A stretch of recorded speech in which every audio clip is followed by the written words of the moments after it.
Hi, I'm Alayla, and today I'm going to be talking about an abbreviated version of my school experience, specifically in the English department. There's been a total of 5 schools that I've attended, and that's not counting preschool because I didn't go. Don't ask why, I literally have no clue. The first school I've ever went to was Hickman Elementary. It was kindergarten, and I was a literal child walking into my first classroom ever. I don't remember my teacher's name, but I do remember having a total blast in that class. I remember being so excited for school because I have an older brother that I would always see coming out of school so happy. I even begged my mom beforehand to go to school with him, even though I know obviously that's not how it works. First grade rolled around, and I was still excited as ever. The hating school thing obviously hasn't kicked in yet. Entering first grade, I've noticed reading and writing started to become a big deal. For some reason, I've never been the best speller, and I honestly blame it on Hickman. I say that because the first grade teacher was just too chill of a teacher. She did not prepare me reading and spelling wise for the next grade. Jumping to second grade, and I still shockingly wasn't the best in English. In second grade, we had this thing called reading time, and my teacher would literally put me in the corner and told me to read separately because I was a different reading level, which everyone else was in reading groups reading to each other. I was literally devastated, sometimes a little scared, and very jealous. As you can see, this made me feel so many types of ways. After that, I ended up telling my mom. The next day, she marched into my classroom to talk to my teacher. My teacher said I was lying and that she didn't treat me any differently. My mom took me out of that school that instant and ended up putting me into a private school. This private school was a performing arts school that requires you to take 3 types of dance on top of theater. I was in third grade now, still a little iffy on reading, but this school honestly seemed like it didn't matter. We genuinely didn't work on anything other than performing arts. It was so weird. And when grades came out, everyone happened to have all A's. So basically, the parents of the kids that attended the school were just paying for their grades, which I now know now that is not an uncommon thing for private schools to do. Don't get me wrong, this performing arts school is super fun, but I literally learned nothing other than how to do tap, jazz, or ballet. So fourth grade rolled around, and I transferred to Sandbrook Elementary School. This teacher was honestly the best. She helped me catch up, and I obviously was still behind in reading, but not too far. This fifth grade teacher happened to be the toughest teacher of all time, at least what I thought as my little fifth grade self. But she prepared me for middle school, making sure that I was at the same reading level as all the other students. She was on my butt, giving me extra credit assignments on the weekends, making me come in for some recesses for extra study time. I'm honestly so thankful for this teacher because when it came time for middle school, it made everything so easy. After middle school, I noticed my new favorite subject was English. Freshman and sophomore year, I took normal English because I was honestly so afraid of AP classes at the time. Junior year came along and I wanted to take AP Lang because I honestly thought it was going to be fun. And it ended up being the most fun class I've ever took, except for all the electives I took beforehand, of course. Even though classes were online because of COVID, I was able to learn as much as I would in in-person school. I'd say I did pretty decent in AP Lang. That's why this year I felt comfortable going into English 101. Now my story and high school career starts to come to an end because I'm a senior at Mary High School, still waiting to see how English treats me in college.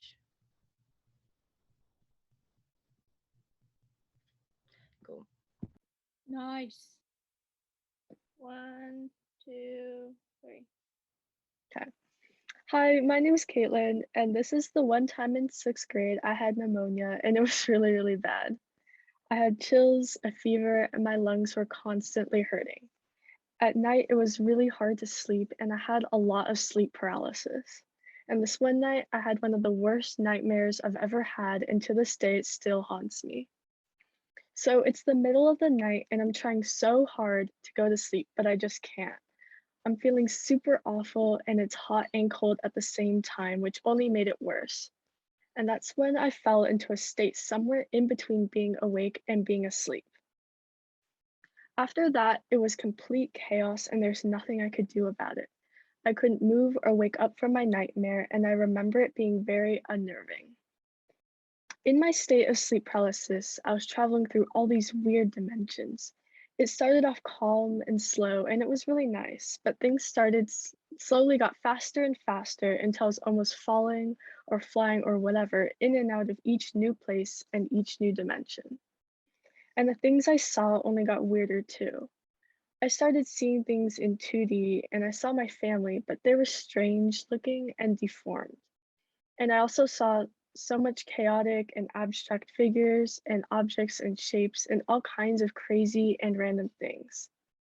And the thing about all this was, it got me questioning the entire universe and what strange things could be out there. I remember I woke up all sweaty and crying, and I couldn't think of anything else besides all the crazy things I had just seen. I ran downstairs to tell my mom what just happened, but it was all so overwhelming that I couldn't even remember how to talk. Looking back, it kind of reminds me of the movie Interstellar, where we get to see what a fourth and a possible fifth dimension could be like. Obviously, we live and perceive things in 3 dimensions, but after all that crazy stuff in my nightmare, I wanted to know what was beyond that. And that's when I got into all these really complicated theories like string theory, and it was really stressful for me because I just could not find an answer to any of my questions. And nowadays, I don't like to think about these things anymore. I've sort of accepted my existence and it just is what it is, and I feel at peace with that. I no longer need to know all the answers about the universe and the dimensions that we live in. Sometimes it's really hard not to have these answers, but I like to believe that one day we will. But until that happens, I can be satisfied with the things we already know. So yeah, that's my story about the time I had sleep paralysis, which made me question everything and caused me to have an existential crisis. Thank you.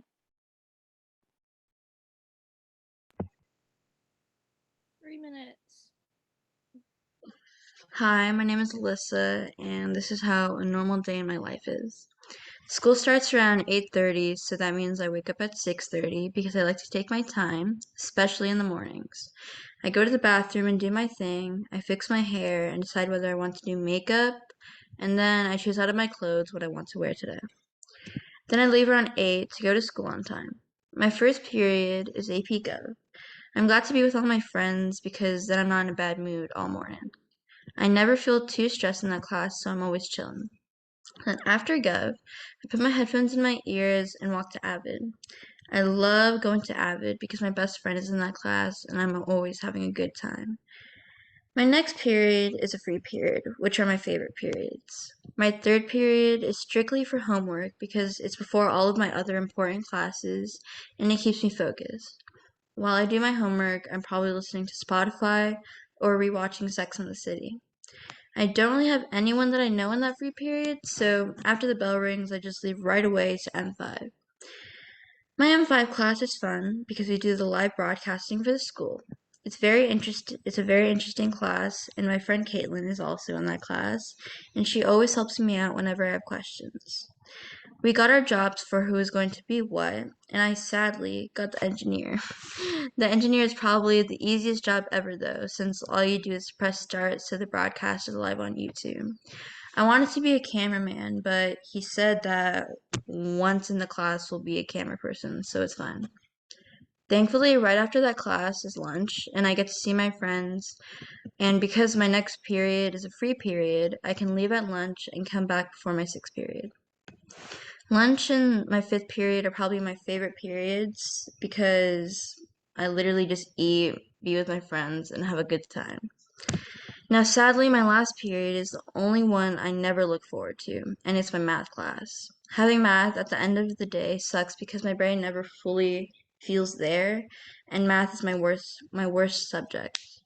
Right after school's finished, my mom picks me up because I can't drive and takes me to the gym. I go Monday through Thursday, and although it is right after school, I always seem to have enough energy when I come in to work out. After my workout, I come home, eat something, and shower. I sleep right away and take like a 30 to 45-minute nap. And then when I wake up, I'm ready to clean my room, do my homework, and eat. So that's basically what I do in a day. Thank you.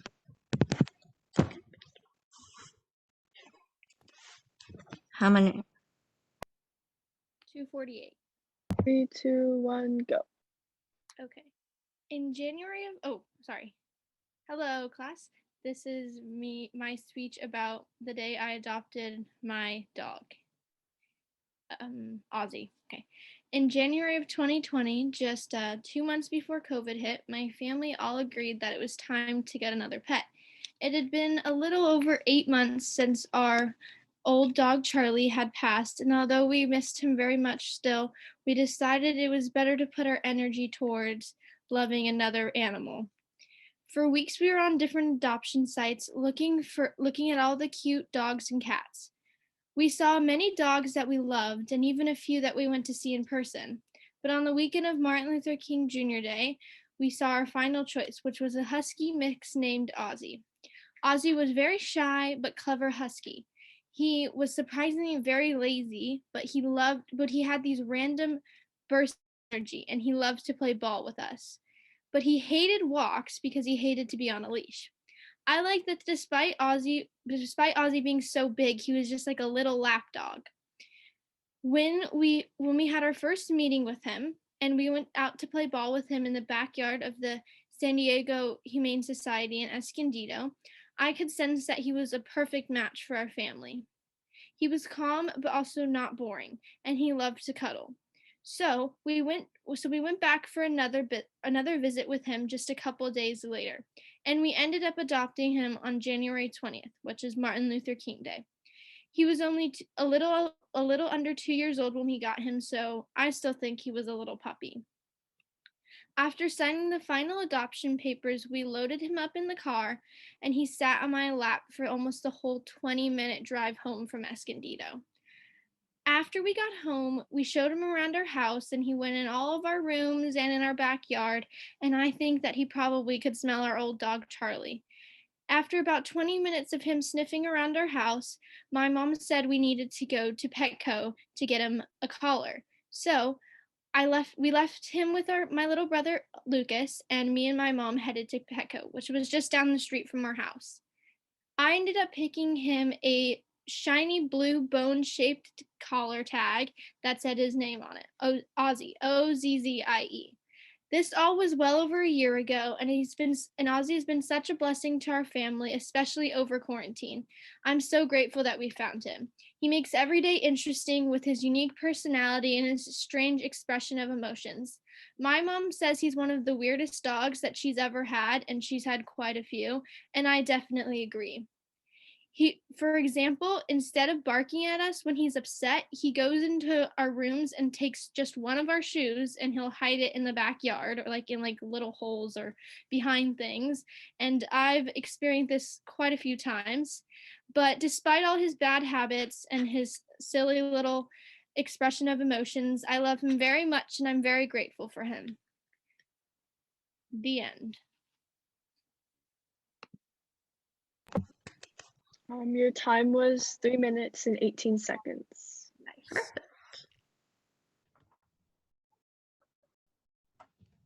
Okay, you Okay. can go with the 3, time. 2, 1, go. Hi, my name's Chloe Cagle. I'm a senior at Mira Mesa High School. This is my story. My family and I love amusement parks. We've had park passes to 3 different parks when I was younger.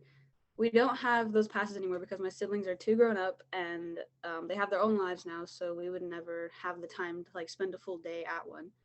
But when I was about 7 years old, my family, all 6 of us, and most of my aunts, uncles, and cousins went to Six Flags at Magic Mountain. It's in LA and is about 3.5 hours away from where I lived at the time. And the day started out normally. We woke up early, showered, got dressed, and ate McDonald's on the way and like slept on the way and everything like that. My dad drove our gray minivan that held me, my mom, and my 3 siblings, and probably some other cousins I don't fully remember.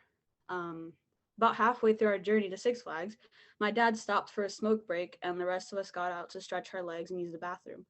I'm looking around, and we were parked at a gas station. I keep looking around because as a 7-year-old, my attention span was terrible, and I was bored.